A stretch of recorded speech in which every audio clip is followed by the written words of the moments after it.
అనంత కరుణామయుడు, అపార కృపాశీలుడు అయిన అల్లాహ్ పేరుతో ప్రారంభిస్తున్నాను. ఆలీ ఇమ్రాన్.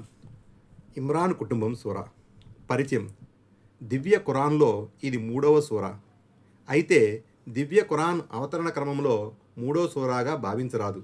ఇది మదనీ సూరా, అంటే మదీనాలో అవతరించింది.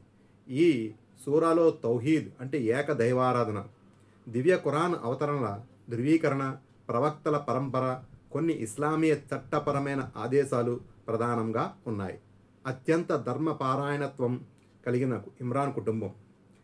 ప్రవక్త మూసా అలైహిస్సలాం, ప్రవక్త ఈసా అలైహిస్సలాంలకు పూర్వీకుడైన ఇమ్రాన్ కుటుంబం పేరు ఈ సూరాకు పెట్టడం జరిగింది. ఈ సూరా తౌహీద్ అంటే ఏక దైవారాధనకు నొక్కి చెబుతూ ప్రారంభం అవుతుంది. దివ్య ఖురాను దేవుని తరపున అవతరిస్తున్న దైవవాణి అని నొక్కి చెబుతూ ఇంతకు ముందు అవతరించిన దివ్య గ్రంథాలు తౌరాత్, ఇంజీలను ధృవీకరిస్తుంది. మునుపటి దివ్య గ్రంథాలు తౌరాత్, ఇంజీల మాదిరిగా కాకుండా దివ్య ఖురాన్ ఒక సంపూర్ణమైన దివ్యవాణి అని ఈ సూరా తెలుపుతుంది. దివ్య ఖురాన్లో 2వ సూరా ముఖ్యంగా యూదుల గురించి, ప్రవక్త మూసా అలైహిస్సలాం గురించి ప్రస్తావించింది కాగా, ఈ సూరా ముఖ్యంగా క్రైస్తవుల గురించి, ప్రవక్త ముహమ్మద్ సల్లల్లాహు అలైహి వసల్లం గురించి ప్రస్తావించింది.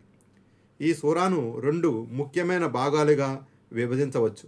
మొదటి భాగంలో గ్రంథ ప్రజల అంటే యూదుల, క్రైస్తవుల గురించి, ముఖ్యంగా క్రైస్తవుల గురించి ప్రస్తావన ఉంది. వారిని ప్రత్యేకంగా ఉద్దేశించి చెప్పడం జరిగింది. కొత్తగా అవతరిస్తున్న ఈ దైవ వచనాలను స్వీకరించాలని, అల్లాహకు భాగస్వాములుగా ఎవరిని చేర్చరాదని చెప్పడం జరిగింది.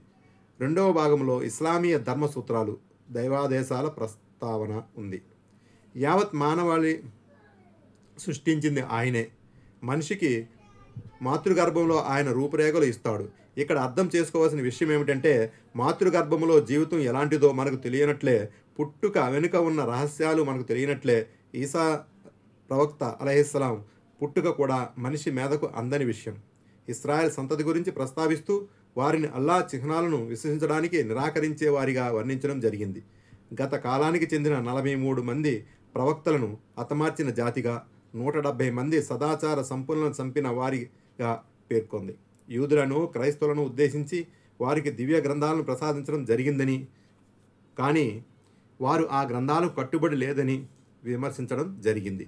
వారి గ్రంథాలలో ప్రవక్త ముహమ్మద్ సల్లల్లాహు అలైహి వసల్లం గురించిన ప్రస్తావన ఉందని, కాబట్టి గ్రంథ ప్రజలు ప్రవక్త ముహమ్మద్ సల్లల్లాహు అలైహి వసల్లం విశ్వసించాలని చెప్పడం జరిగింది.